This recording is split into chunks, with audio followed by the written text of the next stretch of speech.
Did Armored Core 6 really get snubbed by the Game Awards? NineBall makes its return in model kit form, and Vaati Video releases a video on secrets in Armored Core 6. We have all of that and more coming up in this video. Hello, I'm Cleric, and I'm here to tell you...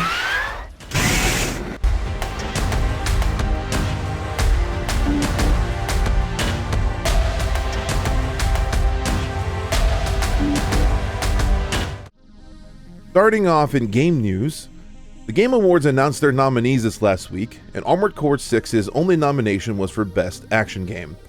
Now, quite a few people on Twitter and Reddit went on to kind of felt that Armored Core 6 may have gotten snubbed this time around, and that Armored Core 6 deserved a little bit more. Now, let's be fair. This year was absolutely stacked when it came to games. We had Baldur's Gate 3, Spider-Man 2, Mortal Kombat 1, Street Fighter 6, Diablo 4, Starfield, just to name a few. Oh, and Final Fantasy 16. And there's a whole lot more than that. This year was just kind of a who's who of AAA franchises and game titles. So I had absolutely no delusions that Armored Core 6 was going to end up getting Game of the Year.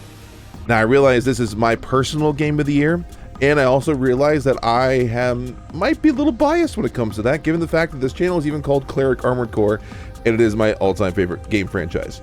So I can't really be unbiased when it comes to picking my favorites. But that being said, I think objectively Armored Core 6 had some really good sound design.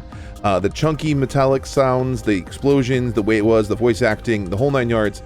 I really feel like the sound direction was really good. So I feel like it at least deserved a nod in sound direction. Now, along with this, we have Ollie Barder, a contributor over at Forbes. Some of you may have known him from before. He's the head and runs the site Damashii.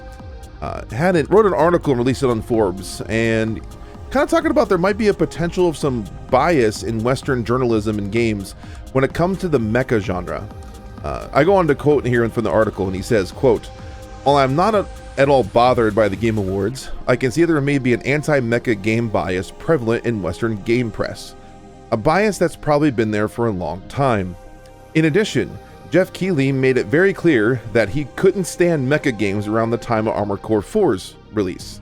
He goes on to say, "There's also another dynamic at play here, that's the fact that mecha as a pop cultural phenomenon has a sizable amount of history behind it across multiple types of media, such as manga and anime, not to mention model kits and toys. In short, the functional complexity coupled with its cultural framework is something that seems to irritate the Western press because it shows up their inability and ignorance to play and understand these types of games." Link to the article below. So what do you think? Think Armored Core 6 was snubbed? Do you think there may be a bias against mecha genre here in the West? Or do you think the way the nominations shook out all kind of just makes sense? Let me know in the comment sections below. In more game news, some may have noticed over on Armored Core's official Twitter page, they have started to showcase some community-created content related to Armored Core 6.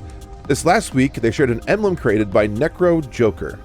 The share code for PC to get this emblem is included in their Twitter post, and a link to that post is linked in the description below. Alright, in model kit news, Kotobukiya is re-releasing their NineBall Seraph model kits. Just look at that thing. Man, I want one. Anyways, pre-orders are now live, set for release date in May of 2024. Now in more model kit news, Robot Damashii is releasing their first toy related to Armored Core 6, and it is the BO7 Sol. This is the final boss version of Ayre from the Fires of Raven ending of Armored Core 6.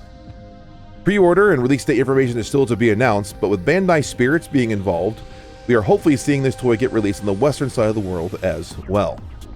Moving on over to community news, Vaati Video released a 40-minute video going over various secrets in Armored Core 6. Some are already more well known, but there were a few that were new to me that I'm sure would be new to a few others. A link to the description below to that 40-minute video. He also teased towards the end of the video that he's currently working on a 3-hour-long lore video. Guess what? Check that one out when it comes out. In more Armored Core community news, Armored Core Lore released a video going over BAWS, the Balteus Applied Weapon Systems, a corporation in Armored Core 6. For those of you who may not be familiar with Armored Core lore, he likes to deep dive and pick apart details and lore in the Armored Core series. He has numerous videos going over numerous corporations and lore bits from Armored Core's history. If you have not taken a look, please go check his channel out, link in the description below. On to more community news, showcasing the talent of the Armored Core community. Looking at Akik on Twitter, who is currently working on a Balteus made completely of Lego pieces. You look at the pictures here, he currently shows off his progress he has made up to this point. We'll be sure to check back in and show this off in a future news once this Lego masterpiece of Balteus is completed. In our last bit of community news, Diurnal Days Art is releasing the second series of the Armored Core acrylic charms they created. Now, for those of you who may have been aware, these kind of went semi-viral on Twitter in the Armored Core space and sold out very quickly. So due to demand, they are now releasing a second set on Etsy, currently offering a more chibi style of white glint of Armored Core 4 and 4 Answer fame, and our buddy Rusty in Steel Haze Ortiz. Link in the description below if you want to get your hands on some of these. They are pretty cool. As always, our last segment is our Armored Core meme of the week, and here is this week's meme. Courtesy of user armored_souls on Reddit. Take a look. Yeah, that makes sense. I can definitely see it here. What do you guys think? Let me know in the comment section below. And let me know what you think of the other corporations would be design aesthetic-wise. Alrighty, well, that's all the news I have for you today. There's a lot more Armored Core news out there than I can cover in a short video. I do try to keep these at right about the 10-minute mark to keep it nice and snappy, but you know, there could be more you want to show. So there is a link in the description below if you want to fill it out. I actually covered a couple things in this video that people had sent me. Maybe what you send me I'll show in a future video. As always, thank you for taking your time to watch this with me, and thank you all for your time. This is Cleric, signing off.